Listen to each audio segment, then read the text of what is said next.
பசியோட இருக்காங்க. அதிமுக காரங்க போறான், வந்தோடனே தூக்கிடுவோம், வந்தோடனே அள்ளிடுவோம், பூரா பசியில் இருக்கு.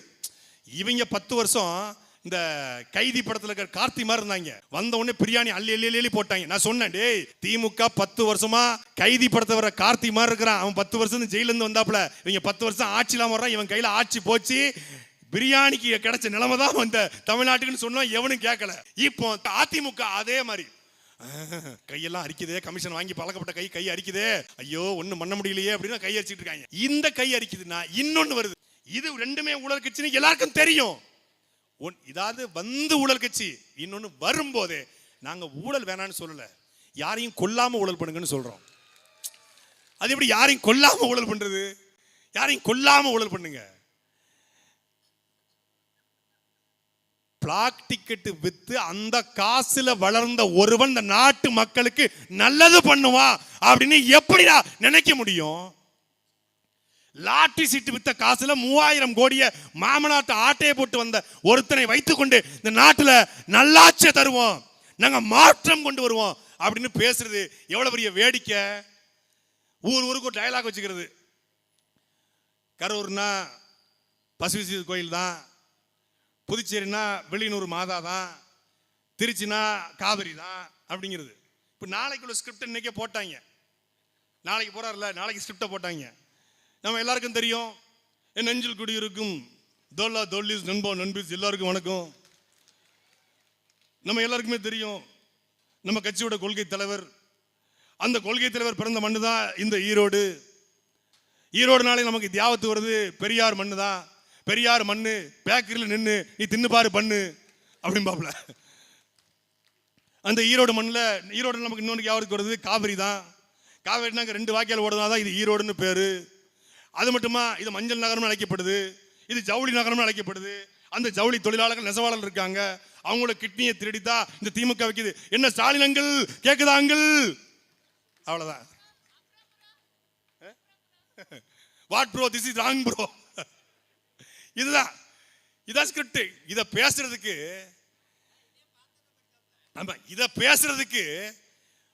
500 ஏக்கர்ல பந்தல், 24 ambulance, 48 CCTV, 40 camera, big boss 100 கேமராக்கள், அப்படி மாதிரி 40 கேமராக்கள், 40 தண்ணி தொட்டி, 25,000 தொண்டர்கள், 10,000 மக்கள். எதுக்கு அவன் பேச போறது 10 நிமிஷம்.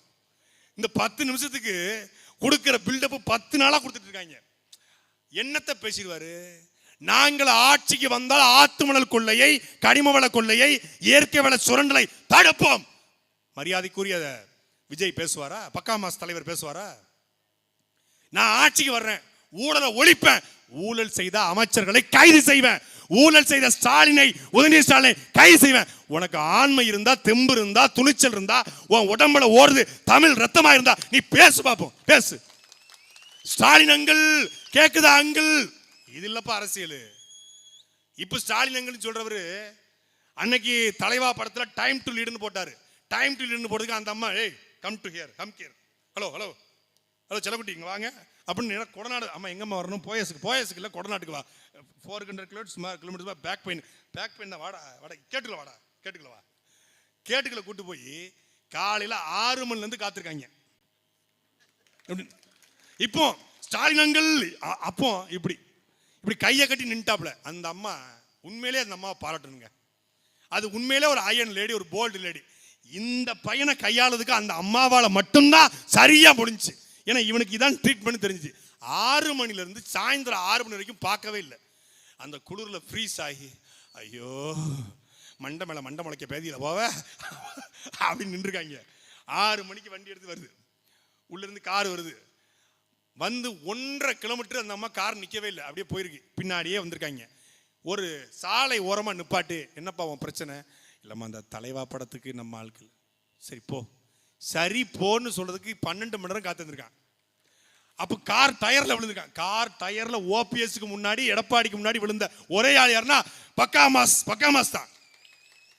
இவர் தான். இப்போ அப்போ அன்னைக்கு நான் யாருக்கும் பயப்பட மாட்டேன், நான் கேரியரோட உச்சத்தை உதறிட்டு வந்திருக்கிறேன், நான் எடுத்த நோ கம் பேக் அப்படின்னு சொல்லி, என்ன ஜெயலலிதா ஆண்டி கேக்குதா ஆண்டி அப்படின்னா போண்டிய கழட்டி இருக்கும். அன்னைக்கு போட்டு இந்த அம்மா அவருடைய ஆட்சிக்காக நான் அணிலா பாடுபடுவோம்மா அன்னைக்கு.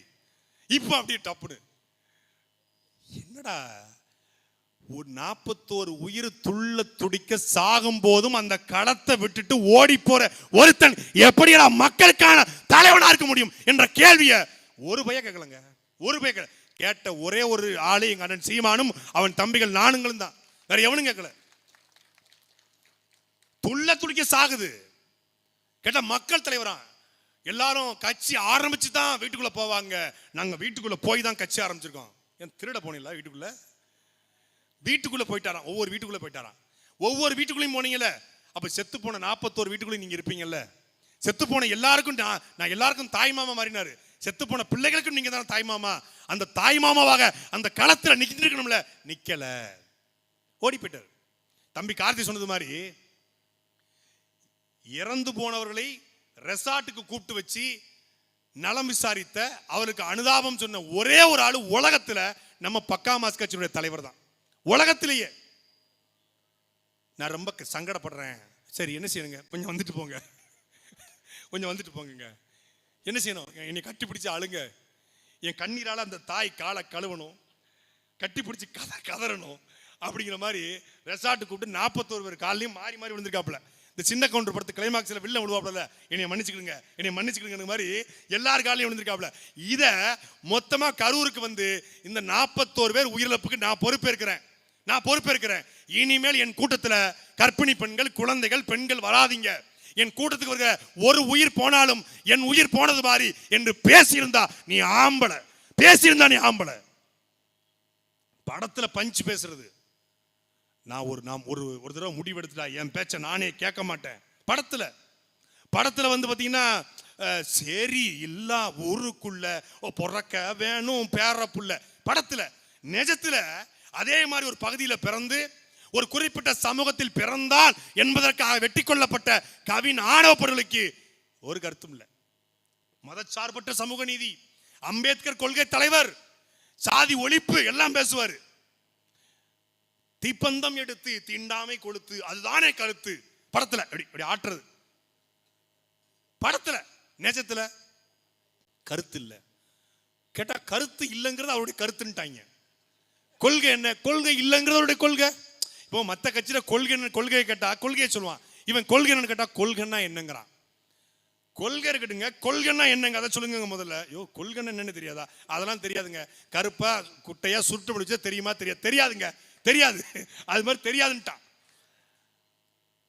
இவனை வச்சுக்கிட்டு நம்ம என்ன பண்றது?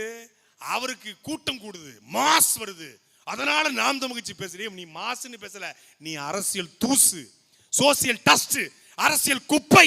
அந்த குப்பையை கூட்ட வேண்டியது தமிழ் தேசிய நெருப்பின் கடமை. அதனால் கூட்டுகிறோம். இழந்து வருகிற தமிழ் தேசியத்தை, இழந்து வருகிற இளைஞர்களின் எழுச்சியை மட்டுப்படுத்தக்கூடிய ஒரு கேடுகட்ட கூமுட்டை கூட்டம் இந்த தாவேகா கூட்டம் என்பதால் அதை அடித்து விரட்ட வேண்டிய தேவை இருக்கு. இல்லைன்னா நாங்க என்ன சினிமாவில் நடிச்சோமா? நானோ இடுமானம் கார்த்தியோ எங்க அக்கா கார்த்திகாவோ சினிமாவில் நடிச்சோமா? சீமானன் ஒரு 2009 காலகட்டத்தில் பேச ஆரம்பிச்சாரு. இளைஞர்களுடைய நம்பிக்கையாக வந்தாரு. நாங்கெல்லாம் யாரு? சாதாரண கிராமத்தில் பிறந்தோம், பேருந்து வசதியா கிராமத்தில் பிறந்தோம். ஆனால் நாங்கள் பேசுகிறோம் என்று தெரிந்தும் சௌரிபாளையத்தில் இத்தனை ஆயிரம் மக்கள் கூட முடியும் என்றால் கோட்டர் கோழி பிரியாணி கொடுக்காம சௌரிபாளையத்தில் ஒரு அலுவலக நாள்ல, ஒரு வேலை நாள்ல இவ்வளவு பேர் கூட்டுவதை எவனாவது கூட்ட முடியுமா? அதிமுக, திமுக, தாவேகா கூட்ட சொல்லி பார்ப்போம். வாய்ப்பே இல்லை, வாய்ப்பு இல்லை. அவர்கள் பக்கம் நிற்கிற இளைஞர்கள் ரசிக கூட்டம், நாம் தமிழர் கட்சியின் பக்கம் நிற்கிற இளைஞர்கள் கொள்கை கூட்டம், தமிழ் தேசிய கூட்டம். இந்த நிலத்துல ஏதாவது ஒரு மாற்றம் நிகழ்ந்துராதா? இந்த இன மொழி ஒரு ஏற்றம் அடைஞ்சிராதா? இந்த திராவிட கொள்ளையாட்சி ஒரு முடிவுக்கு வந்துராதா? தமிழ் தேசியம் மீண்டும் வந்துராதா? எங்கள் தலைவன், உலக தலைவன், 24 நாடுகளுக்கு சண்டையிட்ட என்னுடைய கட்டிய மனைவியும் பெற்றெடுத்த பிள்ளைகளையும் களத்திலே பலி கொடுத்த எங்கள் தலைவன் மேதகவி பிரபாகரன் கண்ட ஒரு கனவு ஆட்சி இந்த நிலத்திலே வந்துராதா என்கிற கனவு காண்கிற இளைஞர்கள், கலிய பெருமாளும் தமிழரசனும் வீரப்பனாரும் ஏங்கி தவித்த ஆட்சி வந்துராதா?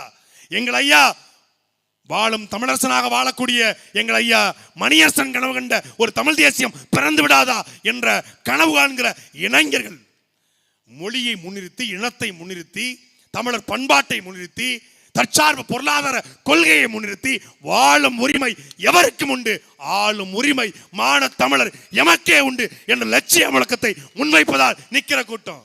வந்தவரை எல்லாம் வாழ வைப்போம், இனி எம் சொந்தவரை மட்டுமே ஆள வைப்போம் என்ற முழக்கத்திற்காக நிற்கிற கூட்டம் இந்த கூட்டம். என்ன முதல் நாள் முதல் காட்சிக்கு போறோம்னா எல்லாரும் விஜய் படத்தை பார்ப்பான். ஏன் நானும் தான் பார்ப்பேன். ஜனநாயகம் வந்தா முதல் நாள் முதல் காட்சி பார்ப்பேன், ரசிப்பேன், அப்புறம் வீடியோ போட்டு திட்டுவேன். அது வேற வாய், அது வேற, அது வழி வேற டிபார்ட்மெண்ட். படம் பார்ப்போம். படம் என்பது வேறு, அரசியல் என்பது வேறு. திரைப்படத்துல 100 பேரை காப்பாத்துவாரு. மெர்சல் படத்துல பாத்தீங்கன்னா ஒரு கோவில் தீப்பிடிச்சு எரியும், சங்கிலி கருப்பே அப்படிம்பாப்ல, எவ்வளவு பெரிய தண்ணி டாங்க சரிச்சிருவாப்ல, போல்டு நட்டுலாம் தெரிக்கும், நமக்கு அப்படியே முறுக்கேறும், நாக்கு பூச்சி அப்படியே கிளம்பும், அப்படியே கிளம்பி இங்க வரும், அப்படியே அப்படி கிள்ளி படத்துல அப்படி அப்படி இப்படி விரல சொடுக்கணும் கொண்டு வந்துட்டான்டா, களத்துக்கு வந்தா முடிச்சிருவான்டா. 7 வரையும் இப்படி இப்படி சாய்ப்பான் பாடுறா எங்க வேலு. அங்க வேலு சாய்ப்பான், இங்க வேலு கரூர்ல ஓடுவான், எடுத்தே மாதிரி ஓட்டம். ஆச்சு பூச்சி சந்தன போட்டு ஆச்சு இருளாண்டி மோர் எங்க எங்க எடுத்தேன் பாரு, இங்க இருந்து ஓடுறாங்க. எனக்கு அவன் கில்லி படத்துல ஓடி பிராக்டிஸ் பண்ணிட்டாப்ல. அங்க முக்காடு இருக்கும், இங்க முக்காடு இல்லை. ஏர்போர்ட்டுக்கு ஓடி ஆச்சு பூச்சி ஆச்சு பூச்சி, அங்க ஆச்சு பூச்சி, இங்க வந்து ஆச்சு பூச்சி முடிஞ்சு மொத்தமா முடிச்சிட்டாங்க. 4 நாள் வெளியே வரல பிள்ளை 4 நாள் வெளியே வரல. எங்க ஊர்ல பாத்தீங்கன்னா 12 மணிக்கு சுடுகாட்டுக்கு போனாங்கன்னா பயந்துருவாங்க.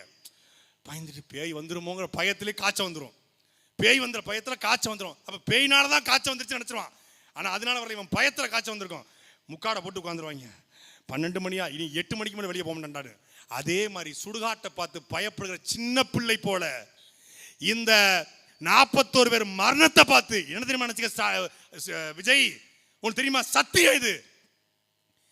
அந்த 4 நாளும் நேபாளத்துல வீட்டை அடிச்ச மாதிரி நம்மள தமிழ்நாட்டு மக்கள் நம்ம வீட்டை பனையூர் வீட்டை அடிச்சிருவாங்கன்னு பயந்துருக்காப்லங்க. பயந்து வீடியோ போடல. ஜானவரக்கி சாமி, இந்த ஆதவு எல்லாரும் போய் இந்த வீடியோ ஓடிடுற, உதைப்பதுக்குள் ஓடிவிடு, பரிசும் கிடையாது ஒன்றும் கிடையாது அப்படி கொலவரியாட்டாப்ல. அப்புறம் பாத்தீங்கன்னா நீங்க இந்த 4ஆவது நாள் போட்ட வீடியோ ஒன்று இருக்கு.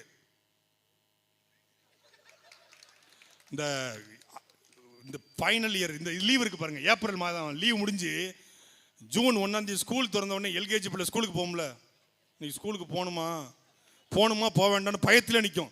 டீச்சர் மிஸ் அடிப்பாங்க. அந்த மாதிரி இப்படி இருக்காப்புல. ஸ்டாலின் அங்கிள், உங்களுக்கு ஏதாவது என்னை மிரட்டணும்னா அதை கூட செத்தவங்கள வெத்தலை பாக்கு கொடுத்த மாதிரி சொல்றாங்க, நீங்க இன்னும் ஏதாவது பண்ணுங்க, என் கட்சிக்காரங்க விட்டுருங்க. இப்படியே நாம கூப்பிட்டு ஸ்டாலின் சார் நீங்க ஏதாவது பண்ணணும்னா எங்க அண்ணன் சீமான பண்ணுங்க, எங்களை விட்டுருங்க அப்படின்னு சொல்லுவோம். ஏ நீ முடிஞ்சா நீ தொட்டு பாடுறா அப்படி சொல்றது ஆண்மை, அப்படி சொல்றது ஆண்மை. படம் லைட்டா தலையை மட்டும் சரிச்சுக்கிறது.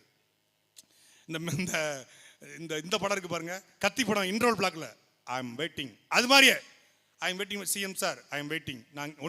நான் ஆபீஸ்ல இருப்பேன் இல்ல அலுவலகத்தில் இருப்பேன். அப்ப மக்கள் போராட்ட காலத்தில் நீ எப்போதும் நிற்க மாட்டேன். சரி, ஒன்று அலுவலகத்தில் இருப்பேன் இல்ல வீட்டில் இருப்பேன். வீடு எங்க இருக்கு? அலுவலகத்துக்கு கீழே இருக்கு, அலுவலகம் இருக்கு வீட்டுக்கு மேல இருக்கு. எப்பா ஏய், உண்மையிலே சொல்றேன், எல்லாரும் சொல்றாங்க தாவேக்காவை திட்டமிட்டு திட்டாங்க. உண்மையிலே திட்டமிட்டு திட்டல. அது இந்த அரசியல் கட்சி, இந்த தேர்தலுடைய ஒரு பொலிட்டிக்கல் என்டர்டைன்மெண்ட் தான் இந்த தாவேக்கா. ஒரு பொலிட்டிக்கல் என்டர்டைன்மெண்ட் பார்ட்டி. கூடும், நாளைக்கு ஈரோட்லையும் கூடும், அவர் எப்போ வந்தாலும் கூடும். ஏன்னா பெண்கள் ஆண்கள் ரசிக்கிறான், கூடும். ஆனால் சத்தியம் மட்டும் சொல்றோம், அந்த கூட்டம் ஓட்டாக மாறாது. ஏன்னா அவனுக்கு ஓட்டு கிடையாது. அந்த ஓட்டு எஸ்ஐஆர்ல பாதி போயிருச்சு. இப்ப எஸ்ஐஆர்ல நாம் தமிழ்ச்சி பயப்பட்டுச்சு. இப்ப நம்ம ஆளுக்கெல்லாம் போட்ட, இப்ப அண்ணன் கூட கூப்பிட்டுப்பா நம்ம ஆளுக்கெல்லாம் ஓட்டு சரியா பண்ணியாச்சுன்னா திமுக கூட பதறிக்கிட்டு போய் களத்து நின்றுச்சு. அதிமுக நின்றுச்சு, தாவேக்கா போகல. ஏன்? அவன் எவனுக்கு போய் தான் 17 வயசு ஆவலையே, அவன் ஏன் போகணும்? அவன் போகல. அதுல 1-2 முத்தின பீஸ் இருக்கு. அவர்கள் யாரு? விஜயினுடைய முதல் நாள் முதல் காட்சிக்கு சுவரொட்டி ஒட்டி பதாக வச்சு பாலாபிஷம் பண்ணி அதுல மாவட்ட செயலராகி அதுல எம்எல்ஏ கேண்டிடேட் நிக்கிறேன். நானோ தம்பி இடுமானம் கார்த்திகோ, எங்களுடைய நேருவோ, எங்களக்கள் கலாமணி ஜெகநாதனோ, எங்களுடைய கார்த்திகாவோ, நாம் தமிழர் கட்சியில் இருக்கக்கூடிய எங்களுடைய அண்ணன் பெஞ்சமினோ, நாங்கள் யாரும் சீமானுக்கு சுவரொட்டி ஒட்டி அவருடைய படத்திற்கு சுவரொட்டி ஒட்டி வந்தவர்கள் அல்ல. சீமான் என் மீனவனை அடித்தால் சிங்கள மாணவனை அடிப்பேன் என்று சொன்னதற்காக சிறைக்கு போனார். என் தலைவன் பிரபாகரன் என்று சொன்னதற்காக சிறைக்கு போனார். அப்படி சிறைக்கு போகும்பொழுது யார் இந்த சீமான், எதற்காக சிறைப்படுத்தப்படுகிறார், ஏன் தொடர்ச்சியாக இவரை கைது செய்கிறார்கள் என்று தமிழ் பற்று கொண்டு நாங்கள் பார்த்து பார்த்து அவருடைய கரத்தை பிடித்து பிடித்து நாங்கள் தமிழ் தேசிய களத்தில் வந்தமே ஒழிய, சீமான் பெரிய நடிகர், பெரிய இயக்குனர், அவர் படத்துக்கு நோட்டீஸ் ஒட்டுனா அவர் கட்சியில போயிடலாம் என்பதற்காக நாங்கள் வரவில்லை. அப்படி வளர்ந்த கட்சியும் நாம் தமிழர் கட்சி இல்லை. அவர் சினிமா என்பது அவருக்கு ஒரு தொழில். ஆனால் அது அண்ணன் சீமானுடைய அடையாளம் அல்ல. அவர் சினிமாக்காரராக அடையாளப்பட்டாரா, இல்லை பிரபாகரன் தம்பியாக அடையாளப்பட்டாரா என்பதுதான் இங்க இருக்கிற கேள்வி.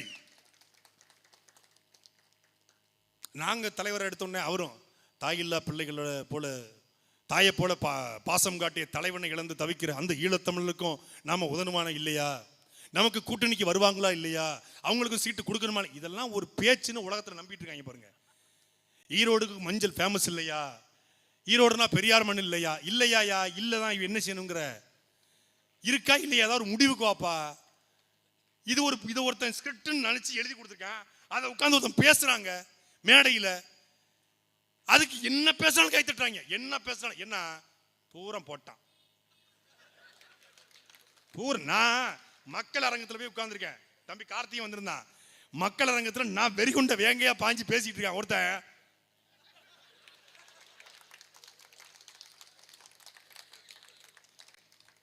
சாட்ட ஏன் யாரா என்னடா அவன், அதுக்கப்புறம் கிருகிருன்னு மாறுறான். அனில் 2.0 மாறுது மண்டைக்குள்ள. அதை போட்ட உடனே அவனுக்கு தற்குறின்னு டப்பு கோவம் வந்துருச்சு. யாரப்பா தற்குறிங்க, யாரப்பா? ஆமாடா நாங்க தற்குறி தான்டா. அப்படி டேய் நான் எங்கடா உங்களை தற்குறின்னு, உங்க தலைவர் தான் சொல்றாரு தற்குறின்னு. ஏன் தற்குறி? நாம் வச்சு கூட்டம் நடக்குது, காவல்துறை அதிகாரி வாங்க, எல்லாருடைய வாயிலையும் அந்த ஊதுகுழலை வச்சு செக் பண்ணுங்க. ஒருத்த மது அருந்திருந்தா இந்த கூட்டத்தை இப்படி நாங்க முடிச்சிடறோம். நாளைக்கு ஈரோடு கூட்டம் 8 டாஸ்மாக் லீவு. எங்க விஜய் கட்சியோட கூட்டம் நடப்பதால் 8 டாஸ்மாக் லீவு. இதுதான்டா உன் கூட்டம், இதுதான்டா எங்க கூட்டம். தமிழ்நாட்டு அரசியல் ஒரு மாநாடு முடிந்தால் மாநாட்டு திடலில் ஓதும் ஒரு மதுபான பாட்டிலை கூட பார்க்க முடியாத மாநாடு அது நாம் தமிழர் கட்சியுடைய மாநாடு என்று ஆனந்த விகடன் எழுதியது. அப்படி இருக்க அவங்க கூட்டம். டிரான்ஸ்பார்மர்ல ஏறுவ. இந்த விருமாண்டி படத்துல கமல் ஜல்லிக்கட்டு நடக்கும்போது டிரான்ஸ்பார்மர்ல அப்படி வச்சுட்டு உட்காந்துருப்பாப்ல, அது மாதிரி எல்லாரும் விரும்மாண்டியா மாறிடுவான். டிரான்ஸ்பார்மர்ல உட்காருவான், இந்த போவல்ல உட்காருவான். அது செங்கோட்டை போய் கேட்டா, இந்த பெரிய பெரிய பிளக்ஸ்லாம் வச்சிருக்கீங்களா, அதுக்கு ஒன்றும் பிரச்சனை கிடையாதுங்க. அது பார்த்தீங்கன்னா சுற்றி முள்வெளியை போட்டாச்சு, ஒரு போய் ஏற முடியாது. உங்களுக்கு சரியான ஆள் உங்கள் செங்ஸ் ப்ரோ தான், உங்களுக்கு சரியான ஆள் அவர் தான். சுற்றி முள்வெளி கம்பியை போட்டாச்சு, ஒரு போயில ஏற முடியாது. சுற்றி பாதுகாப்பு படையை போட்டாச்சு, ஒரு போய் வர முடியாது. இப்படிப்பட்ட கூட்டம் இந்த அரசியலுக்குள் வந்து இருக்கிற கொஞ்ச நஞ்ச மாண்பையும் கெடுக்க பார்க்கிறது. ஆங்காங்கே கடைகளிலே ஒளிந்து கொண்டு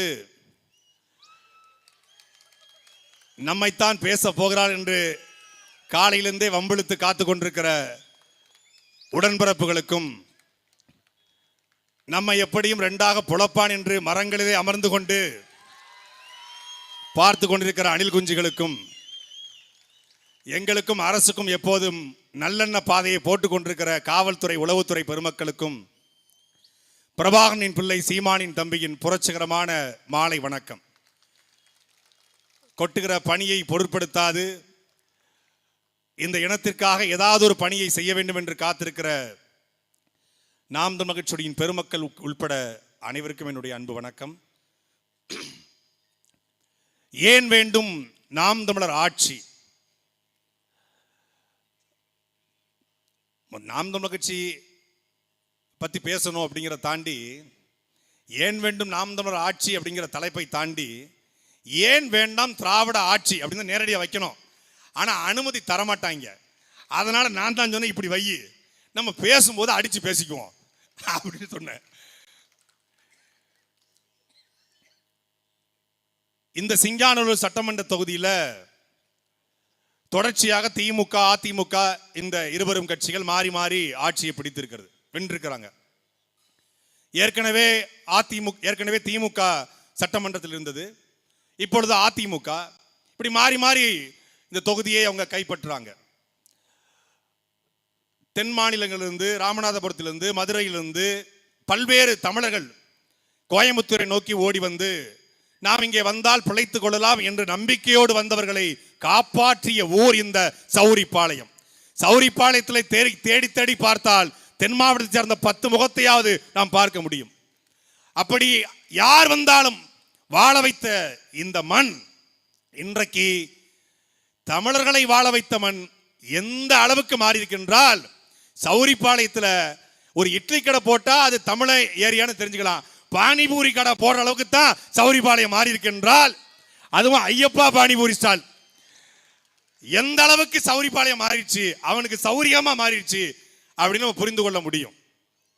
வடவர்களுடைய வேட்டைக்காடாக ஒட்டுமொத்த கோயம்புத்தூர் மாறிடுச்சு. அதுல குறிப்பாக இந்த சிங்கானூர் தொகுதி, கோவை தெற்கு தொகுதி எல்லாம் முழுக்க முழுக்க வடவர்களின் கட்டுப்பாட்டில் போயிருச்சு. இதை பற்றி இந்த ஆண்ட அதிமுகவோ ஆளுகிற திமுகவிற்கோ இல்லை ஏற்கனவே இருந்த எம்எல்ஏ கார்த்திக்கோ இருக்கிற எம்எல்ஏ ஜெயராமனுக்கோ துளியளவும் கவலை இல்லை. கவலைப்படுவார்களா? இல்லை. ஏன்? அவனும் ஓட்டு போட்டா போதும். அவன் தமிழன் வந்தா என்ன, வாழ்ந்தா என்ன, செத்தா என்ன, தனக்கு தேவை சாகும் வரை எம்எல்ஏவா இருக்கணும், அவ்வளவுதான். இதே திமுக இதே சிங்கானூர்ல கார்த்திக் எம்எல்ஏ இருக்கும்போது 2018 கோவை மாநகராட்சி அலுவலகத்தை முற்றுகையிட்டு ஒரு ஆர்ப்பாட்டம். என்ன ஆர்ப்பாட்டம் தெரியுமில்ல? கோவை மாநகராட்சியை ஒட்டுமொத்தமாக பிரான்சை சார்ந்த சூயஸ் என்கிற தனியார் நிறுவனத்திற்கு தாரை வார்த்த அதிமுகவுடைய எடப்பாடி பழனிசாமியே பதவி விலகு, வேலுமணி கமிஷனை வாங்கி கொண்டு சூயஸ் திட்டத்துக்கு கொடுத்து ஒட்டுமொத்தமான கோயம்புத்தூர் மக்களுடைய வயிற்றில் அடிக்கிறாரு. உள்ளாட்சி தேர்தல் வரக்கூடிய இந்த நேரத்தில் கோயம்புத்தூர் மாநகராட்சியினுடைய குடிநீர் உரிமையை தனியாருக்கு தாரை வார்ப்பதா? எப்போ? எதிர்கட்சியா இருக்கும்போது. 2019 நாடாளுமன்ற தேர்தலில் தேர்தல் அறிக்கை, நாங்கள் ஆட்சிக்கு வந்தால், கோயம்புத்தூரை நாங்கள் கைப்பற்றினால், நாங்கள் சட்டமன்றத்தில் வென்றால் சூயஸ் திட்டத்திற்கு முடிவு கொண்டு வந்து மீண்டும் மாநகராட்சியே குடிநீர் வழங்கும், புடுங்கும் சொல்லி 4 வருஷம் ஆச்சு. 2021 சட்டமன்ற தேர்தல் அறிக்கை என்ன? சூயஸ் திட்டத்தை நாங்கள் முடித்து கட்டுவோம். சூயஸ் திட்டம் வந்தா 24 மணி நேரம் தண்ணி வரும். சௌரிப்பாளையத்துக்கு தண்ணி வந்து 10 நாள் ஆச்சு. 10 நாள் ஆச்சு. Hello mister Jayaraman, hello excuse me, MLA எங்க இருக்கீங்க? ஏற்கனவே இருந்த எம்எல்ஏ கார்த்திக் எங்க இருக்கீங்க? 10 நாளாச்சு தண்ணி வந்து சௌரிப்பாளையத்துக்கு. சூயஸ் திட்டம் வந்தால் தண்ணீர் குழு திறந்த உடனே குபு குபு குபுன்னு கொட்டும். எங்க ஐயா ஸ்டாலின் வாயிலிருந்து வார்த்தை கொட்டுற மாதிரி தண்ணி கொட்டும்னாங்க.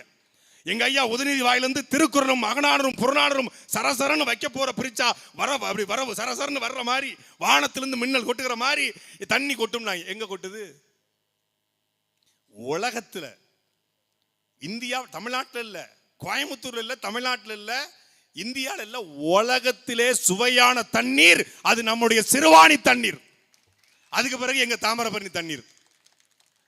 2 தண்ணி தான் உலகத்திலே சுவையான தண்ணீர். அதை அப்படியே குடிக்கலாம். அதற்கு எதற்கடா சூயஸ் என்று கேள்வி கேட்ட திமுக இன்னைக்கு என்ன செய்யுது? அதே சூயஸ் கமிஷன் வாங்கிருச்சு. வேலுமணிக்கு கமிஷன் கொடுத்தோன்னே போராட்டம். இப்போ இங்க இருக்கக்கூடிய செந்தில் பாலாஜிக்கும் இங்க இருக்கக்கூடிய திமுக தலைவர்களுக்கும் மற்ற திமுகவுடைய பொறுப்பாளருக்கும் கமிஷனை கொடுத்த உடனே சூயஸ் போட்டுக்கோ.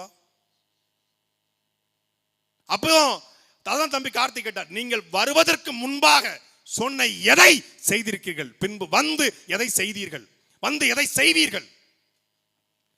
கார்த்திக் எம்எல்ஏ போராடினாரு. அப்ப அதுக்கப்புறம் எம்எல்ஏ ஆகல. ஐயா அண்ணன் மரியாதைக்குரிய அண்ணன் ஜெயராமன் அதிமுக ஜெயிச்சிட்டாங்க. அண்ணன் ஜெயராமன் வந்தாரு. அவருக்கு ரியல் எஸ்டேட் வேலையை பார்க்கறதுக்கு நேரம் சரியா இருக்கு. எவன் சொத்த ஆட்டையை போடலாம். ஏதாவது காளி கோனார் இடம் இருக்காப்பா 300 ஏக்கர்ல கொடிசியா பக்கத்தில் அதை ஆட்டையை போடுவான். அங்கே ஏதாவது ஆறுமுக ஆசாரி லேண்ட் இருக்கா, அதை ஒரு ஆட்டையை போடும் 300 ஏக்கர்ல.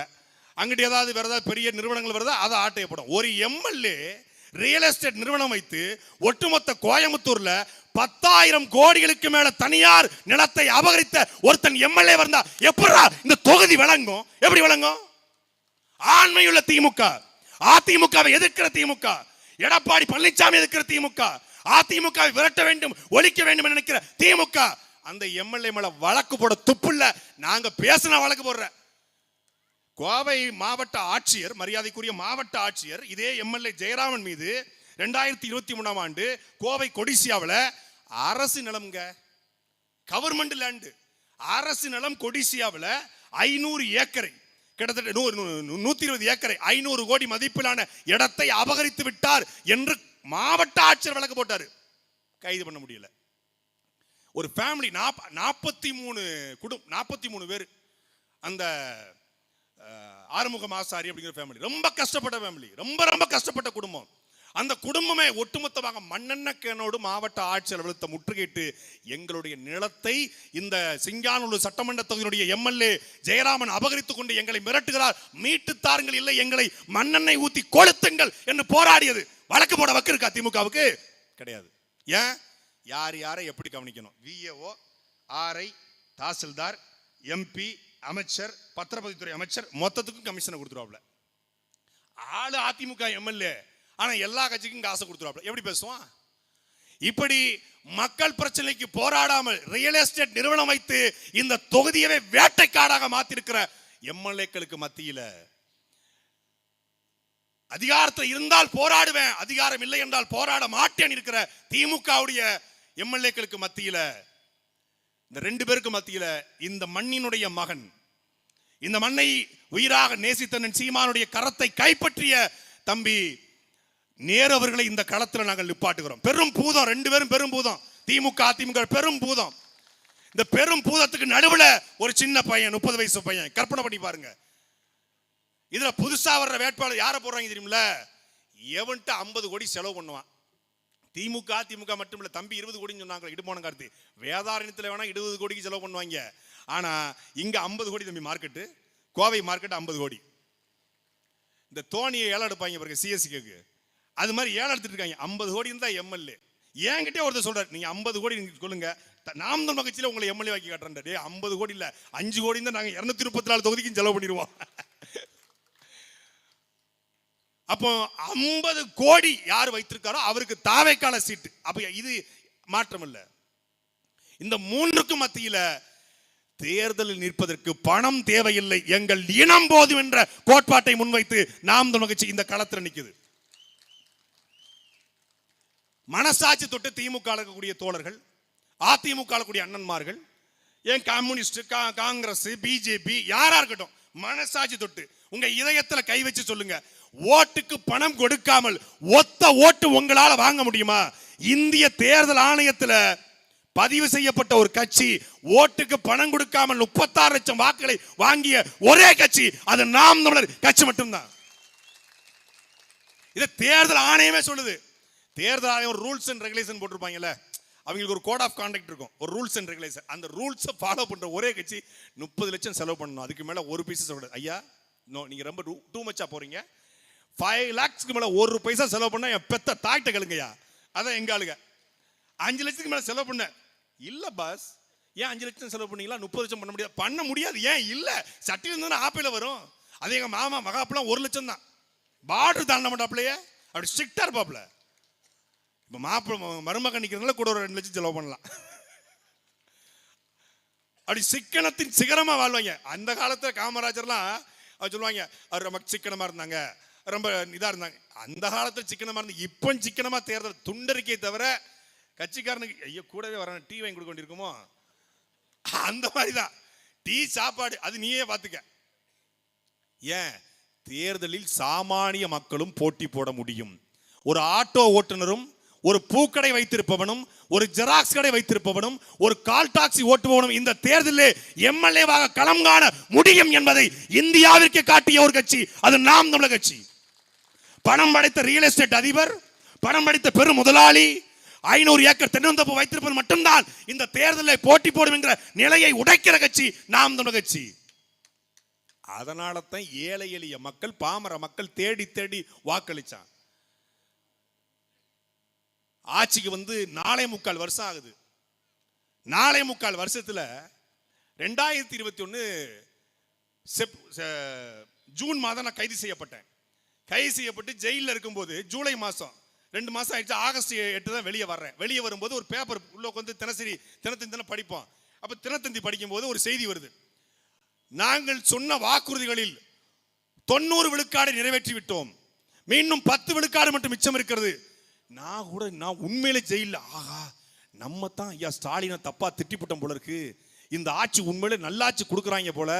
ஏன்னா சைலேந்திர பாபு டிஜிபி, இறையன்பு தலைமைச் செயலாளர், இந்த பக்கம் பார்த்தா 90 விழுக்காடு வாக்குறுதி நிறைவேற்றிட்டுன்றாங்க, என்னெல்லாம பண்றாங்களப்பா, ஜெயிலுக்குள்ள இருக்குன்னு தெரியல. அப்ப லாக்டவுன் காலகட்டம், ஊரடங்கு, இனி யாரும் வக்கீல் மனும் பார்க்க முடியாது, சொந்தக்காரன் பார்க்க முடியாது. திருச்சி சிறையில் ஒரு இருட்டுக்குள்ள உட்காந்துருக்கேன். பேப்பரை படிச்சா இப்படி வருது 90 விழுக்காடுன்னு.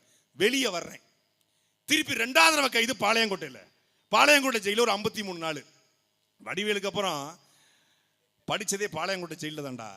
வேலூர் ஜெயில வெள்ளை அடிச்சு வாடகை விடுத்துறோம். அது இல்லாம பல சப்ஜெக்ட்ல போற என் சப்ஜெக்ட் தானே பாடம் எடுக்கிறேன். சிப்ஸ் லேடன் பேசுறியா, பின் லேடன் அப்படிங்கிற மாதிரி எல்லா ஜெயிலும் இருந்தது நான் தான். இந்த கோயம்புத்தூர் மட்டும் தான் இல்லை, அநேகமா இருந்துரும் நினைக்கிறேன். அப்போ அப்படி அந்த பாளையங்கோட்டை சில இருக்கும்போது திருப்பி வருது 85 விழுக்காடு வாக்குறுதி நிறைவேற்றி விட்டோம், இன்னொரு 15 நாங்க. என்னடா திருச்சியில் இருக்கும்போது 90 நாங்க, இப்ப 85ன்றாங்க. திருப்பி வெளியே வந்துட்டேன். வெளியே வந்து திருப்பி 15 நாள்ல கைது. நம்ம வாய் சும்மா இருக்குமா? 15 நாள்ல கைது. அப்புறம் புழல்ல குண்டாஸ் போட்டு விட்டாங்க 213 நாள். அங்க இருக்கும் பார்த்தா 70 விழுக்காடு வாக்குறுதி நிறைவேற்றியாச்சு. என்னடா வாக்குறுதினா 70, 80, 90, 100 ஏறும், இது 90, 85, 70 இறங்குது. என்னடா இது என்ன கொடுமையா இருக்கு அப்படி பார்த்து திருப்பி வெளியே வந்தாச்சு. பெயில் கிடைச்சிருச்சு, குண்டாஸ் உடஞ்சிருச்சு, வெளியே வந்தாச்சு.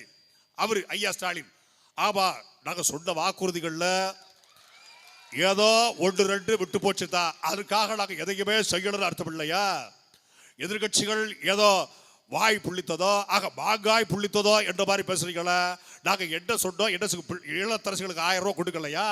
அந்த வகையில கட்டன்னு மாணவிகளுக்கு 1000 ரூபாய் கொடுக்கலையா? மாணவர்களுக்கு 1000 ரூபாய் கொடுக்கலையா? பேருந்துகளை போடலையா? சாலைகளை கட்டியிருக்கவே எப்பா எக்கோ யாருப்பா போட்டது? ஐயா இறங்கிற போறாரு, கருப்புசாமி இறங்கின மாதிரி. என்னையா இது? அதாவது ஏதோ 1-2 விட்டு போச்சுனாப்ல.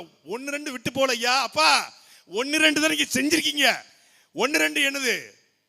உலகத்திலேயே லிப்ஸ்டிக் பேருந்து எங்கேயாவது கேள்விப்பட்டிருக்கீங்களா? பேருந்துக்கு முன்னாடியும் பிங்கு பின்னாடியும் பிங்கு. முன்னாடி லிப்ஸ்டிக் அடிச்ச செலவன் இளவெடுத்தவனே, பின்னாடி இதுக்கு அடிச்சு வச்ச இது என்ன? அதுக்கு என்ன பேர் வைக்கிறது? பின்னாடி அடி லிப்ஸ்டிக் அடிச்சா ஒன்னு பிங்க் கலர் பேருந்து மொத்தமா அடிச்சிடணும். முன்னாடி ஒரு பிங்கு பின்னாடி ஒரு பிங்கு. இலவச பேருந்து. எந்த தாய், எந்த பெண், எந்த பள்ளி கல்லூரிக்கு செல்லக்கூடிய எங்களுடைய அக்கா தங்கச்சி எங்களுக்கு நீங்க ஐயா இலவச பேருந்து தாங்க என்று மரியாதைக்குரிய தமிழ்நாடு முதலமைச்சர் ஐயா ஸ்டாலினுடைய கொளத்தூர் சட்டமன்ற அலுவலகத்தையோ இல்லை தலைமைச் செயலகத்தையோ இல்லை சட்டசபையோ முற்றுகையிட்டு யார் உங்ககிட்ட கோரிக்கை வச்சது? இல்ல. ஒட்டுமொத்த தமிழ்நாடு மக்களுடைய ஒரே கோரிக்கை, டாஸ்மாகை இழுத்து மூடுங்கள். இந்த டாஸ்மாக் மூலமாக தமிழ்நாட்டினுடைய ஒவ்வொரு குடும்பத்திலும் ஒரு குடிகாரன் உருவாகிவிட்டான் என்று ஒவ்வொரு தாய்மாரும் கதறாங்க. அதை இழுத்து மூடாம, அதை எடுக்க நடவடிக்கை எடுக்காம பெண்களுக்கு 1000 ரூபாய். அது எப்படி? ஆட்சிக்கு வர்றதுக்கு முன்னாடி அனைத்து இல்லத்தரசிக்கும் 1000 ரூபாய், எல்லாத்துக்கும் 2,12,00,000 ரேஷன் கார்டுக்கும் 1000 ரூபாய் வளைச்சு போட்டாங்க. அது மகளிர் சுய உதவி குழுக்களை சொல்லி பரப்பி விட்டு எல்லா பெண்களுடைய ஓட்டையும் மொத்தமா அழிச்சு வந்த உடனே வச்சான் செக்கு. தகுதி வாய்ந்த இல்லத்தரசிக்கு 1000 ரூபாய். என்னடா இது? இந்த எந்திரன் படத்துல ரஜினி திடீர்னு பார்த்தா அப்படி ஒரு பெரிய கத்தி கித்தில வச்சு நிப்பாப்ல, படபடன்னு கீழே விழுந்து என்னடி இளவு இது? அது மாதிரி அனைத்து இல்லத்தரசிக்கும் 1000 ரூபாய். Super super super. தகுதி வாய்ந்த இல்லத்தரசி 1000 ரூபாய். என்னடி இளவு இது? எங்க ஊர் புது பஸ் ஸ்டாண்ட்ல திருநெல்வேலியில பழைய திருநெல்வேலிக்காரங்களுக்கு தெரிஞ்சிருக்கும், மாம்பழம் வைப்பாங்க திருநெல்வேலியில் போட்டு. நான் இப்போ +2 படிச்சுட்டு வரும்போது சரி வீட்டுக்கு பிள்ளைகளுக்கு நான் இப்போ பேக்கரியில் வந்து பார்ட் டைம் வேலை பார்ப்பேன். ஒரு நாளைக்கு 60 ரூபா 50 ரூபா சம்பளம் கொடுப்பாங்க சாயந்தர நேரத்தில். அந்த சம்பளத்தை வாங்கிட்டு அப்போ இப்போ தங்கச்சி தம்பிக்கெல்லாம் வந்து பழம் வாங்கிட்டு போகலாம் அப்படின்னு சொல்லி போனால் கிலோ 10 கிலோ 10 கிலோ 10 கிலோ 10 வாங்க. கிலோ 10 ரூபாயா? ஒரு கிலோ 10 ரூபா கொடுப்பேன். அரை கிலோ 10 அரை கிலோ 10 அப்படிம்பாங்க. தூரத்தில் இருந்தா கிலோ 10, பக்கத்தில் வந்தா அரை கிலோ 10. ஆட்சிக்கு வர்றதுக்கு முன்னாடி அனைத்து இல்லத்தரசிக்கும் 1000 ரூபாய் கிலோ 10. ஆட்சிக்கு வந்து தகுதி வாய்ந்த இல்லத்தரசிக்கு 1000 ரூபாய் அரை கிலோ 10. அந்த வியாபாரிக்கும் இந்த சோவாரிக்கும் என்ன வித்தியாசம் இருக்கு? சரி, இப்ப அனைத்து இல்லத்தரசிக்கும் 1000 ரூபாய், அப்புறம் தகுதி வாய்ந்த இல்லத்தரசிக்கு 1000 ரூபாய். இப்ப என்னடா விடுபட்ட 30 லட்சம் பேருக்கும் 1000 ரூபாய். எப்போ ஆட்சி முடியும் போது. தமிழ்நாட்டு பெண்களை எவ்வளவு கேவலமா நினைச்சிருந்தா 1000 ரூபாய் கொடுத்தா இந்த பெண்கள் நமக்கு வாக்களிப்பார்கள் என்று நினைக்கிற மனநிலை எவ்வளவு ஆபத்தான மனநிலை. ஆட்சிக்கு வந்தா ஒவ்வொரு மாணவனுக்கும் லேப்டாப் சொன்னாங்களா இல்லையா?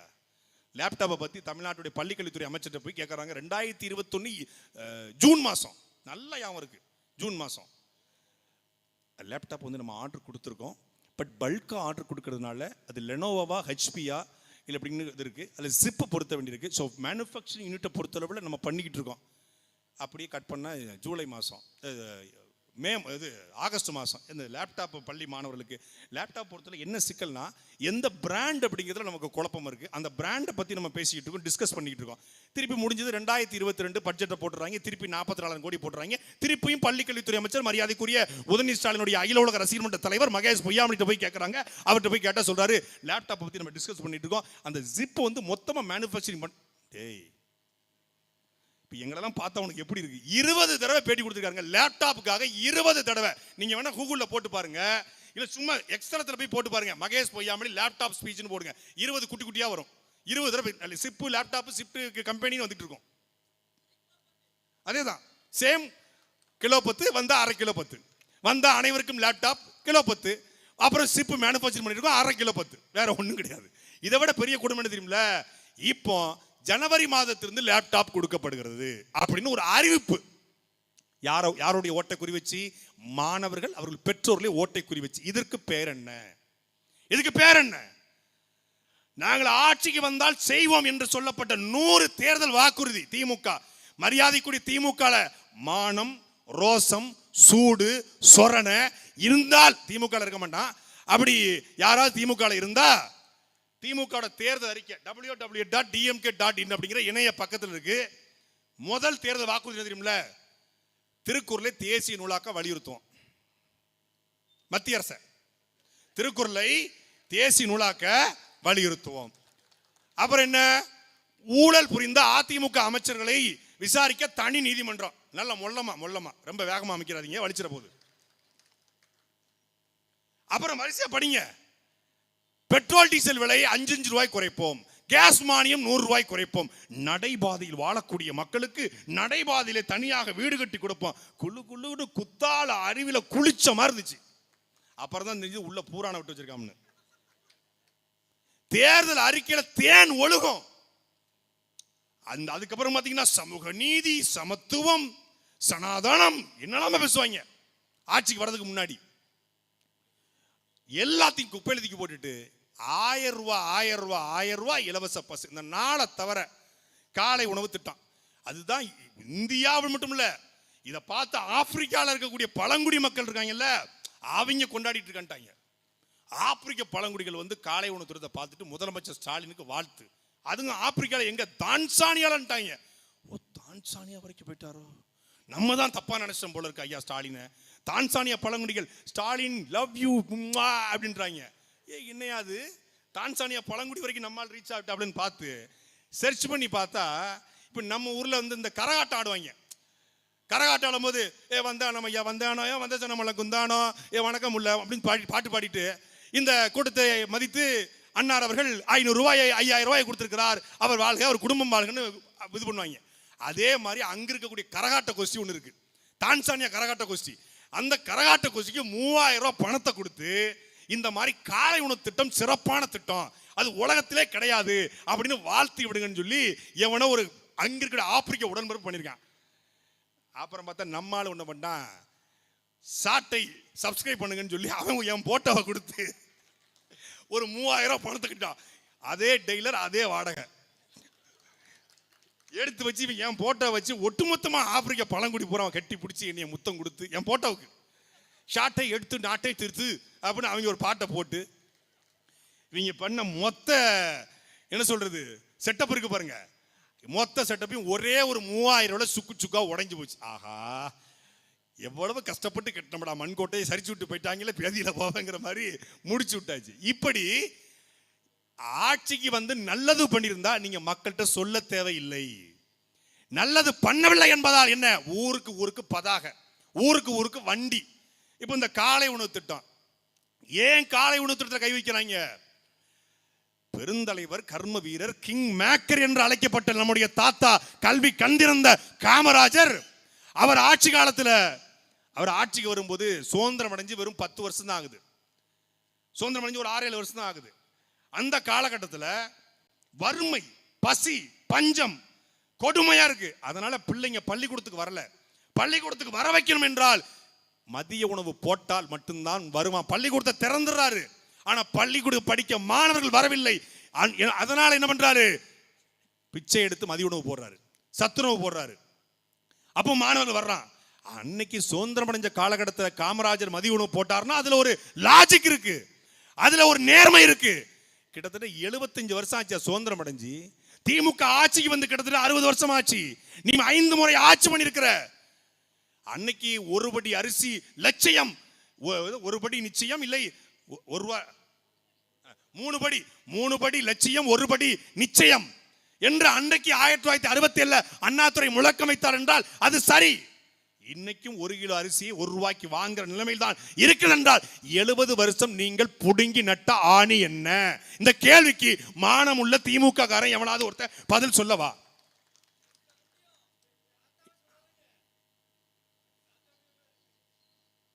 என்ன பதில் இருக்கு உங்ககிட்ட? கிடையாது. சரி, இந்த காலை உணவு திட்டத்தை ஏன் கொண்டு வரணும் ஐயா ஸ்டாலின்? ஒரு நாள் பள்ளிக்கூடத்துக்கு ஆய்வுக்கு போனாராம். ஆய்வுக்கு போகும்போது ஒரு குழந்தை, ஒரு 6 வயசு குழந்தை சோகமா உட்கார்ந்து இருந்துச்சான். பாப்பா எட்டப்பா எட்ட பிரச்சனை உனக்கு அப்படின்னு கேட்டாராம். அங்கிள் காலையில சாப்பிடல அங்கிள் அப்படின்னு சொல்லிச்சான். அது மகேஷ் என்ன பண்றீங்களோ தெரியாது மகேஷ், உடனடியா நீங்க வந்து காலையோட திட்டத்தை கொண்டு வரணும் மகேஷ் சொன்னாராம். உடனே மகேஷ் வந்து திட்டத்தை கொண்டு வந்தாராம். இது அப்படியே கட் பண்ண காமராஜருக்கு நடந்தது. காமராஜர் உள்ள திராவிட பானத்தை போட்டுட்டு என்ன அமைதியா இருந்தேன். ஸ்டாலின், கருணாநிதி, உதயநிதி மொத்தமா இறக்கிருக்காப்ல ஆளு வீரன். டே இருப்பா,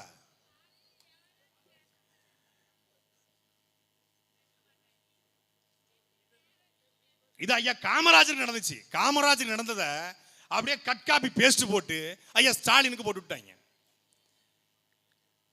இந்த 4.5 வருஷ ஆட்சியில சொல்லும்படி ஒரு சாதனை, ஏதாவது ஒண்ணு சொல்லுங்க, சொல்லும்படி ஒரு சாதனை பண்ணிட்டாருங்க. இதுதாங்க அவர் பண்ண சாதனை. கோயம்புத்தூர்ல 10.5 கிலோமீட்டருக்கு பாலம், 10.5 கிலோமீட்டருக்கு ஒரு பாலம், நிக்காம போலாங்க இந்த பாலத்துல. அப்புறம் ஏன் கோயம்புத்தூர்ல டிராபிக் இருக்கு?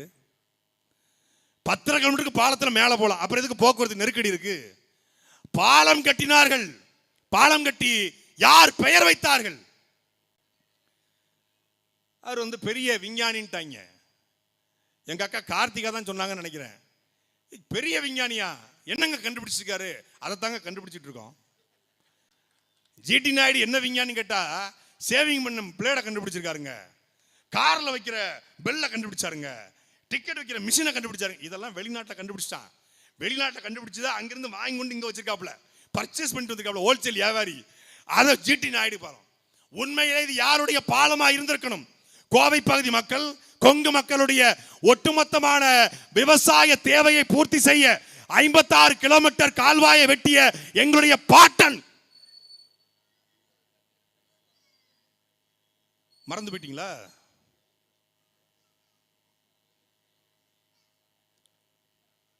அவனுக்கு அடுத்தபடியாக எப்ப இன்னைக்கு நேரத்தில் இல்ல, 12ஆம் நூற்றாண்டுல இன்னைக்கு இவன் ஒரு பாலம் கட்டுறான், இவன் ஒரு கால்வா வெட்டுறான். அந்த கால்வா வெட்டுறதுக்கு கிட்டத்தட்ட 5 வருஷம் 6 வருஷம் ஆகுது. ஆனால் 56 கிலோமீட்டர் கால்வாயை 11 மாதங்களிலே இந்த கோவை பகுதி மக்களை வைத்து வெட்டி முடித்த காளிங்கராயன் பெயர் தானடா அந்த பாலத்துக்கு இருந்திருக்கணும். காளிங்கராயர் பாலம் என்று இருந்தால் பாலம் இடிஞ்சு கீழே விழுந்துருமா? காளிங்கராய கவுண்டர் பாலம் இருக்கக்கூடாதா? சாதி வந்துடும். ஏன்னா சாதி ஒழிக்க வந்தவர்கள் திராவிடர்கள், சாதியை ஒழிக்க வந்தது திமுக. சாதி ஒழிப்பைய ஸ்டாலினுடைய கோட்பாடு, கொள்கை. அதனால காளிங்கராய கவுண்டர் பாலம் இருக்கக்கூடாது. சரி, வெள்ளைக்காரன் நிலத்துக்கு வந்த பொழுது 1 பைசா வரி உனக்கு தரமாட்டேன், சென்னிமலைக்கும் சிவன்மலைக்கும் நடுவே தீரன் சின்னமலை என்று போய் சொல் என்று வெள்ளைக்காரனை ஓட ஓட விரட்டி அடித்து அவன் கடைசியாக தூக்கு கயிற்று விடும்போது, என் எதிரி நீ, தூக்கை கூட மரணத்தை கூட எனக்கு பரிசாக தரக்கூடாது என்று தூக்கு கயிற்றை வாங்கி கழுத்திலே போட்டுக்கொண்டு கழுத்து இறுக இறுக செத்து போன எங்கள் பாட்டன் தீரன் சின்னமலையுடைய பெயர் இந்த பாலத்துக்கு வைக்க கூடாதா? பாலம் இடிஞ்சு கீழே விழுந்துருமா? இவர்களுக்கு இல்லாத பெரு அடையாளம் என்னடா ஜிடி நாயுடுக்கு வந்துச்சுன்னு கேட்டா, அவரை நீங்க நாயுடுவா பார்க்காதீங்க. அப்புறம் எப்படி பார்க்கணும்? அவரை நீங்க விஞ்ஞானின்னு பாருங்க. எங்களுக்கு நாயுடுனா விஞ்ஞானின்னு தெரியும், உங்களுக்கு நாயுடுனா சாதின்னு தெரியும். முத்துராமலிங்க தேவர் எப்படி சொல்ற? முத்துராமலிங்க நார் இவன் ஏன் அது முத்துராமலிங்க தேவருங்கிறது சாதி ஆயிரும். அவர் பேரே முத்துராமலிங்க தேவர், பேரே முத்துராமலிங்க தேவர் கையெழுத்து போட்டவரை, சான்றிதழ் இருப்பவரை முத்துராமலிங்க தேவர் என்பது அது சாதி பேருங்கிறான். முத்துராமலிங்க தேவர் சாதி பேர் என்றால் ஜிடி நாயுடு என்னடா பேரு? என்ன பேரு? பதில் இருக்க அவன்கிட்ட. சாதிய எண்ணம் கொண்டவன் சாமியை கூட கும்பிட தகுதியற்றவன். சாதிய எண்ணம் கொண்டவன் அரசியலுக்கு வந்தால் அந்த அரசியல் நாசமாய் போய்விடும். என் பெயரை சொல்லி ஒடுக்கப்பட்ட மக்களை அடிப்பது என்பது என் இதயத்தை பிழிந்து ரத்தம் குடிப்பதற்கு சமம் என்று பேசி தன்னுடைய சொத்துக்களை 17 பங்குகளாக பிரித்து அதில் ஒடுக்கப்பட்ட, தாழ்த்தப்பட்ட, பிற்படுத்தப்பட்ட மக்களுக்கு எழுதி வைத்து செத்து போன எங்கள் தாத்தா முத்துராமலிங்க தேவர் சாதி வெறியர். அவர் சாதியின் குறியீடு. ஆனால் நாயுடு என்ற ஒரே ஒரு காரணத்திற்காக ஈவே ராமசாமி நாயுடுவால் ஆதரிக்கப்பட்டு கொண்டாடப்பட்டு விஞ்ஞானியாக போற்றப்பட்ட, எப்படி கலைஞர் அறிஞரோ, எப்படி கலைஞர் தமிழ் தலைவரோ, எப்படி அண்ணாதுரை அறிஞரோ, எப்படி வீரமணி தமிழர் தலைவரோ, எப்படி ஸ்டாலின் அப்பாவோ, அப்படித்தான் ஜிடி நாயுடு விஞ்ஞானி. அவ்வளவுதான். இப்ப உதயநிதி வந்து வாழும் சேகவரா சொல்றாங்கல்ல, அது மாதிரிதான் ஜிடி நாயுடு. இப்ப நம்ம எல்லாம் எதிர்க்கணும் வைங்களேன், என்னங்க அவர் சேகவர், அவரை பத்தி ஒரு புரட்சியை தெரியாதா? எம்புட்டு இருக்குது ஆசை ஓ மேல என்கிற புரட்சியை நிகழ்த்தியவர் உதயநிதி ஸ்டாலின். கார் ரேஸ் நடத்தலையா, ஏர் ஷோ நடத்தலையான்றான். ஏன்னா விளையாட்டுத்துறை மங்கி போய் கிடந்துச்சான். உதயநிதி ஸ்டாலின் வந்ததுக்கு அப்புறம் தான் உற்சாகமா இருக்கான். அப்பதான் கேட்டோம், 50 வருஷமா திமுக மாறி மாறி ஆண்டிருக்க, திமுக விளையாட்டுத்துறை அமைச்சர் புடுங்கிட்டு இருந்தாங்களா, உதயநிதி ஸ்டாலின் வந்தா கலட்டி நட்டாரான்னு கேட்டா பதில் இல்ல. உங்க விளையாட்டுத்துறை அமைச்சரே சரியா செயல்படல, உதயநிதி தான் சிறப்பா செய்வார். எங்களுக்கு அந்த குடும்பம் தான் சரியா வருங்க. ஏன்னா எங்களுக்கு வந்து அந்த குடும்பத்தை தவிர வேற எந்த குடும்பமும் சரியா வராது. எங்க குடும்பம் கூட சரியா வராது. ஏன்னா பெர்ஃபெக்டா அந்த குடும்பம் தான் இருக்கும். ஏன்னா கொள்ளடிச்சா கண்டுக்க மாட்டாங்கல்ல, எவ்வளவு அடிச்சுக்க எனக்கு கமிஷனை கொடுத்துரு, ரொம்ப அதுல வந்து ரொம்ப பெர்ஃபெக்டா இருப்பாங்க, ரொம்ப நீட்டா இருப்பாங்க. இப்ப ஜெயலலிதா அம்மான்னா ரொம்ப அடிக்கிறியா, காலையில மந்திரி சாயந்தரம் எந்திரி தூக்கி தூர போட்டுரும். இவங்க நீ மாத்தமல்ல கொள்ளடிச்சுக்க, கனிம வளத்தை கொள்ளடிச்சுக்க, கமிஷன்ல வாங்கிக்க, புதிய கம்பெனி திறந்து தமிழ்நாட்டு மக்கள் நாசமா என்னமோ பண்ணிக்க, பட் எங்களுக்கு 40% கொடுத்துரு. மாப்பிளைக்கு போறது போகணும், மகனுக்கு போறது போகணும், குடும்பத்துக்கு போறது போகணும், எம்எல்ஏ அமைச்சருக்கு போகணும், அதிகாரிக்கு போகணும், சேர கொடுத்துரு. சேர கொடுத்துட்டா நீ இந்த சேர்ல உட்காந்துக்கலாம். இப்படிப்பட்ட குடும்பம் உலகத்துல எங்க இருக்கும்? அதனாலதான் விழுந்து விழுந்து கும்பிடுறாங்க. இவர்கள் மீண்டும் ஆட்சிக்கு வரணும். இதுல ஐயா ஏவவேலு ஒரு புத்தகம் போட்டிருக்காரு, தாய்மானவர் ஸ்டாலின் ஆட்சி மீண்டும் வர வேண்டும். புத்தகத்து பேரு. புத்தகம் எழுதும்போது சிரிச்சிருப்பீங்களா? கண்டிப்பா கண்டிப்பா சிரிச்சிருப்பீங்க. என்ன பெண்களுக்கு பாதுகாப்பான ஆட்சி என்று இந்த ஆட்சி பேசப்படுகிறது. கோவை வானூர்தி நிலையம் என்பது இந்தியாவினுடைய குடியரசுத் தலைவரும் இந்திய பிரதமரும் பெரும்பெரும் அதிகாரிகளும் பெரும் முதலாளிகளும் வரக்கூடிய பரபரப்பாக இயங்கக்கூடிய வானூர்தி நிலையம். சென்னையின் வானூர்தி நிலையத்துக்கு பிறகு தமிழ்நாட்டில் பரபரப்பான வானூர்தி நிலையம் கோவை வானூர்தி நிலையம். அந்த வானூர்தி நிலையத்திற்கு பின்னாடி தன்னுடைய காதலனோடு பேசிக்கொண்டிருந்த ஒரு பெண்ணை 3 பேர் போய் அடிச்சு காரை உடைச்சி அந்த பையனை இழுத்து போட்டு அந்த பெண்ணை கொண்டு போய் 4 மணி நேரம், இரவு கிட்டத்தட்ட 11:30 மணிலிருந்து காலையில 5 மணி வரைக்கும் கிட்டத்தட்ட 5 மணி நேரம் பாலியல் வன்கொடுமை செய்கிறான். காவல்துறை தேடிக்கொண்டிருக்கிறதா 100 பேர். அந்த பொண்ணை 3 பேர் சேர்ந்து பாலியல் வன்கொடுமை செய்யுது. தெற்கு பக்கம் போலீஸ் தேடுது, வடக்கு பக்கம். வாங்க கூட்டா போங்க எல்லாரும். எப்பேற்பட்ட காவல்துறை! இதே நீங்க ஒரு மீம் போடுங்க, ஸ்டாலினை பத்தி ஒரு மீம் போடுங்க, போலீஸ் வரும், பாம்பு போட்ட மாதிரி வரும், பரபரன்னு ஆம்புலன்ஸ் கொண்டு வந்துருவாங்க. யூடியூப்ல வீடியோ போடுங்க, பரபரப்பா இயங்குவாங்க. ஆனா 4 மணி நேரம் 5 மணி நேரம் கோவை தமிழ்நாட்டோட 2வது மாநகராட்சி, மெட்ரோ மாநகராட்சி, அப்படிப்பட்ட மாநகராட்சிகளை ஏர்போர்ட்டுக்கு பின்னாடி வச்சு பாலியல் வன்கொடுமை செய்யறான். பெரிய கொடுமை. அந்த பையன் 10:45 11 மணிக்கோ போன் பண்ணி 100க்கு கால் பண்ணி அலர்ட் பண்றான். போலீஸ சொல்றான், போலீஸும் போகுது. போயிட்டு பார்த்துட்டு வந்துருச்சு. அதுக்கப்புறம் அந்த பொண்ணா எந்திரிச்சு காலையில் வந்த பிறகுதான் அந்த பொன் இருந்த நிலையில் காப்பாற்றப்பட்டாள். இதுதான் இவருடைய சட்டம் ஒழுங்கு. இதுல என்ன பெரிய கொடுமைன்னா, அந்த இடத்துக்கு ஏண்டா அந்த 3 பேரும் போனான்னு விசாரிச்சு பார்த்தா 10 மணிக்கு டாஸ்மாக மூடிடுவாங்க. அந்த குறிப்பிட்ட பகுதியில் 24 மணி நேரமும் போலி மதுபான கடைகள், இல்லீகல் சரக்கு ஓட்டப்படும். இல்லீகலாக சரக்கு விற்கிறான். காவல்துறைக்கு தெரியாதா? இன்ஸ்பெக்டருக்கு தெரியாதா? டிஎஸ்பிக்கு தெரியாதா? கோவை மாநகர ஆணையருக்கு தெரியாது? எல்லாருக்கும் தெரியும். தெரிந்தே விற்கப்படுது. தெரிந்தே விற்கப்பட்ட அந்த சரக்கை வாங்கி அருந்த இந்த 3 அயோக்கிய நாயும் போறான். போன இடத்துல காருக்குள்ள அந்த பொண்ணும் பையனும் இருக்கிறான். உடைச்சு போட்டு அந்த பொண்ணை பால் ரீதியாக துன்புறுத்துறான். இப்போ அந்த இடத்துல அந்த மதுபான விற்கப்படாமல் இருந்திருந்தால் இந்த 3 நாயம் அங்க போயிருக்குமானா போயிருக்காது. அந்த மதுபான கடையை அடிச்சு உடைச்சு தூக்கி குச்சு குச்சுக்கா போட்ட ஒரே ஆள் எங்களுடைய சிங்கானூர் சட்டமன்ற வேட்பாளராக களத்தில் நிற்கிற எங்களுடைய தம்பி நேரு. எம்எல்ஏவா இருக்கிற வஞ்சைகளை எம்எல்ஏ களத்தில் நிற்கிற நேரு தான் அந்த இடத்துல. அதுவும் ஒட்டுமொத்த தமிழ்நாடும் பார்த்து கொண்டிருக்கிறது, காவல்துறை பார்த்து கொண்டிருக்கிறது. சென்சிட்டிவா இருக்கு. போனா கைது பண்ணுவாங்க தெரியும். ஆனாலும் இந்த இடத்துல இருக்கிற மதுபான கடையை அடிச்சு உடைச்ச ஒரே ஆளு எங்க ஆள். எப்படி நிப்பாட்டிருக்கும் பாருங்க. உங்களை மாதிரி முட்டி சத்தங்கள் நிப்பாட்டல வேட்பாளர் களத்துல. முட்டி சத்தம்னா போராட்ட களத்துல துடிப்போடு நிக்கணும், உயிர் போட நிக்கணும். இப்ப என்ன, இப்ப எம்எல்ஏ எல்லாம் ஒண்ணும் கிடையாது. செல்போன் தான், ஒரு ட்ரைபாடு, செல்ஃபி ஸ்டிக்கு வச்சுக்கிறது, இப்படி பிடிச்சிக்கிறது. இப்போ பார்த்தீங்கன்னா கைஸ், இப்போ நாங்கள் ஸ்கூலுக்கு வந்திருக்கோம் கைஸ், ஸ்கூல் ஆய்வு பண்ண போகிறோம் கைஸ் அப்படின்னு எடுத்துறது. அது ஒரு ரீல்ஸு. இப்போ பார்த்தீங்கன்னா ஹாஸ்பிட்டலுக்கு வந்திருக்கோம் கைஸ். இப்போ ஹாஸ்பிட்டல் டாக்டர்ஸ் இப்போ என்ன பண்ணிட்டு இருக்கீங்க? அப்போ ஹாஸ்பிட்டல் டாக்டர் என்ன மாட்டுக்காக ஊசி போட்டுருவார், மனுஷன் தான் ஊசி போட்டுருப்பாரு. ஊசி போட்டுருக்கோம், ஊசி போட்டுருக்கு, நல்லா வாயில் போடுங்க. அப்புறம் நர்ஸ் எப்படி இருக்கீங்க, நல்லா இருக்கீங்களா, அவங்க அம்மாவை கேட்டால் சொல்லுங்கள். அது ஒரு ரீல்ஸு. அப்புறம் அப்படியே போகிறது. அப்புறம் இது வந்து ரேஷன் கடை, இங்கே தான் எல்லாமே அரிசி பருப்பு கொடுப்பாங்க. அப்புறம் அங்கே சாணமாக வைப்பாங்க, அது ஒரு ரீல்ஸ். இது எம்எல்ஏ. தமிழ்நாடு முழுக்க எம்எல்ஏ, எம்பி, அமைச்சர், மாவட்ட ஆட்சியர்லாம் ஆய்வு பண்றாங்களாம். தமிழ்நாடு முழுக்க நீங்கள் ஆய்வு பண்ணியிருந்தால், நேற்று திருவள்ளூர் மாவட்டம் திருத்தணியில கொண்டாபுரம்ங்கிற கிராமத்தில் பள்ளிக்கூடத்தினுடைய சுற்றுச்சுவர், கைப்பிடிச்சுவர் இடிந்து விழுந்து 7ஆம் வகுப்பு மாணவன் மோகித்துங்கிற மாணவன் மண்டை இருக்கு பாருங்க, மண்டை பிதுங்கி செத்து போனாங்க. எம்எல்ஏ வீட்டில், எம்பி வீட்டில், அமைச்சர் வீட்டில், அதிகாரி வீட்டு பிள்ளை செத்து போனா துடிப்பீங்கல்ல. இது ஒரு மரணம் இல்ல.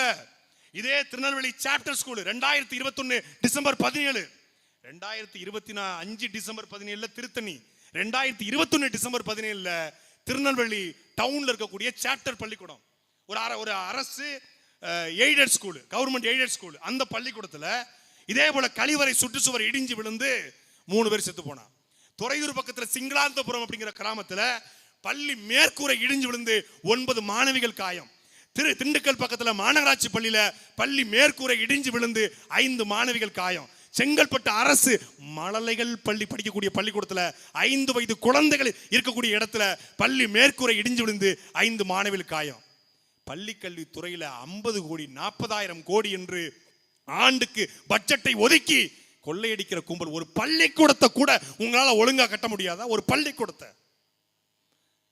கோவை சிறை கட்டப்பட்டது எவ்வளவு இப்ப தெரியுமில்ல? 1886.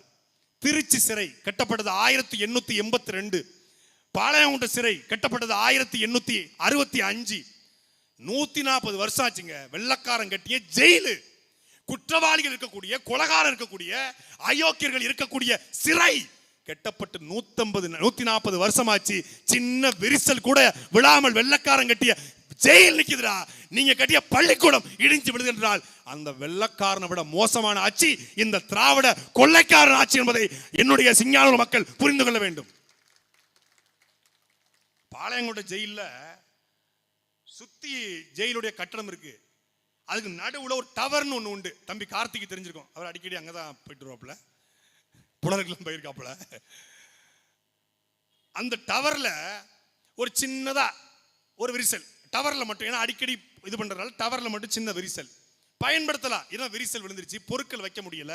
டவர்ல தான் எல்லா கோப்புகளும் ஃபைலும் வைப்பாங்க. அப்போ என்ன பண்றாங்கன்னா, இது எப்போ 1860 கட்டப்பட்ட டவர்ல சின்ன விரிசல். அதுக்கு பக்கத்திலேயே நம்ம திராவிட மாடல், நம்முடைய நல்லாட்சி நாயகர், நம்முடைய உள்ளாட்சி நாயகர் ஐயா ஸ்டாலினுடைய ஆட்சியில ஒரு டவர் கட்டுறாங்க. அவங்க கட்டின டவர் 140 வருஷத்துல சின்ன விரிசல் விழுந்துச்சு. இவர் 2021 டவர் கட்டிருக்கான். அது ஏங்கன்லையா பட்டு தொலையணும். நான் போகும்போது அந்த டவர், இந்த டவர் இப்படி கட்டிருக்காங்க, பைசா கோபுரம் மாதிரி நிக்குது. ஆஹா, என்ன பைசா கோபுரத்தை உள்ள கொண்டு வந்துட்டாங்களா புழலுக்கு ஜெயிலுக்கு பாளையம் கொண்டுக்கிட்டா? இல்ல, ஒரே ஒரு மலையில பேஸ்மெண்ட் தாங்க முடியாம சரிஞ்சிருச்சு. இப்ப என்ன, அதை பயன்படுத்த முடியாம பழைய டவரே பயன்படுத்திட்டு இருக்கோம். இது சத்தியம். அந்த வெள்ளக்காரன் கட்டின டவர்ல சின்ன விரிசல், இந்த கொள்ளக்காரன் கட்டின டவர் கீழே விழுந்துருச்சு. ஜெயில கூட ஊழல். இதுதான் எங்களுடைய ஆட்சி. ஒட்டுமொத்தமாக இந்த 4.5 வருட ஆட்சியில சொல்லிக்கும்படி ஒரு சாதனையும் செய்யாம மீண்டும் நாங்க 200 இலக்கு 200 வந்து என்ன செய்ய போறீங்க? 1952 இருந்து 2021 வரைக்கும் 5 லட்சம் கோடி கடன். இந்த 4.5 வருஷத்துல 4 லட்சம் கோடி கடன் என்றால் மொத்தமாக 9 லட்சம் கோடி கடனை வாங்கி வச்சுட்டு என்ன பண்ண போறீங்க? அப்ப இதற்கு யார் மாற்று? அதிமுக மாற்றா? அதிமுக வந்து அதே என்ன 30% கமிஷன், அது என்னன்னா இவங்க கொஞ்சம் மிரட்டி வாங்குவாங்க, அவங்க கொஞ்சம் வாயிலா பூச்சி மாதிரி, நீ கொடுக்கறத கொடுங்கண்ணா, ஒன்றும் பிரச்சனை இல்லைங்கண்ணா, கொடுக்கறத கொடுங்க அப்படின்னு ஒரு 20% வாங்கிக்குவாங்க. 30-20 குறையும். அதே திருட்டு, அதே இருட்டு, அதே ஆத்துமலை கொள்ள, அதே கனிமூல கொள்ள. ஏன்னா அது ஏற்கனவே கொள்ளையடிச்சு பழக்கப்பட்ட கட்சி. படித்தவர்கள், பண்பாளர்கள், நல்லவர்கள், நியாயவான்கள் அரசியலுக்கு வர வேண்டும் என்று நினைத்த என் அருமை மக்களே, உங்கள் பிள்ளைகள் நாங்கள் வந்திருக்கிறோம். இளைஞர்கள் வரணும்னு சொன்னீங்க, நாங்க வந்திருக்கிறோம். படிச்சவன் வரணும்னு சொன்னீங்க, நாங்க வந்திருக்கிறோம். தம்பி நேருவுக்கு அரசியல் என்பது தொழில் அல்ல. அவர் ஒரு தொழிலதிபர், அவருக்கு வேறு பணி இருக்கிறது. அரசியல் என்பது மக்களுடைய உதவிக்காக வந்திருக்கிறார். நிச்சயம் சத்தியம் என்று சொல்லுவேன். சிங்கானூர் சட்டமன்ற களத்தில் நிற்கிற வேட்பாளர்களில் ஆகச் சிறந்த வேட்பாளர் எங்களுடைய தம்பி நேரு. அவருடைய கருத்தியலுக்கு பக்கத்துல எவனும் நிற்க முடியாது. ரியல் எஸ்டேட்டில் கொள்ளையடிக்கிற ஜெயராமனோ, மக்களுடைய சொத்தை அடிச்சு புடுங்குகிற இந்த திமுக வேட்பாளர்களுக்கு மத்தியில மக்களுக்காக உழைப்பதற்காக ஒரு வேட்பாளரை, இந்த மண்ணின் மகனை களத்தில் நிப்பாட்டி இருக்கிறோம். அவருக்கு இந்த சட்டமன்ற தேர்தலிலே 2026 சட்டமன்ற தேர்தலிலே இந்த சௌரிபாளையத்தில் வாழக்கூடிய மான தமிழர்கள், நாம் எங்கு போனாலும் நம்முடைய அடையாளம் என்பது நம் வாய்மொழியாக வருகிற தாய்மொழி தமிழ் என்பதை மறவாத சௌரிபாளையத்துடைய தமிழர்கள், நீங்கள் வாக்கு செலுத்த வேண்டிய சின்னம் விவசாய சின்னம். நாட்டிலே பொறியாளர் தோற்கலாம், விஞ்ஞானி தோற்கலாம், மருத்துவர் தோற்கலாம், ஆனால் சாப்பாடு போடக்கூடிய, உணவை தரக்கூடிய விவசாயி தோற்கக்கூடாது. ஒரே ஒரு கட்சி கூட்டத்தில் மட்டும்தான் வேட்பாளரை உட்கார வச்சு பேசுற கூட்டம், அது எங்க கூட்டம் மட்டும்தான். இதே திமுக வேட்பாளர்னா கூட்டம் முடிகிற வரைக்கும் கும்பிட்டு இருப்பாப்ல, கூட்டம் முடிகிற வரைக்கும் கும்பிட்டு தான் இருப்பாங்க. அப்படியே நிற்கணும், எப்படா அந்த பேதியில் போவான் பேசி முடிப்பான், இவன் இப்போத்தான் திமுக இருந்து அதிமுக போயிருக்கான், இப்போ தாவேக்கா போய் இவன் வர்றதுக்குள்ள அப்படின்னு பண்ணி மனசுல நினைப்பாங்க. நம்ம ஆளுதான் எங்க கட்சியில் தான். கட்சியினுடைய தலைமை உறுப்பாளர் சீமான் பேசினாலும் வேட்பாளரை மரியாதையாக உட்கார வைக்கிற ஒரு கட்சி அது நாம் தமிழர் கட்சி மட்டும்தான். சொன்ன சொல்ல காப்பாத்துறாரு. நான் கத்தி கத்தி செத்தாலும் சாவனை ஒழிய இந்த தேசிய கட்சியோட திராவிட கட்சியோட ஒருபோதும் கூட்டணி வைக்க மாட்டேன்.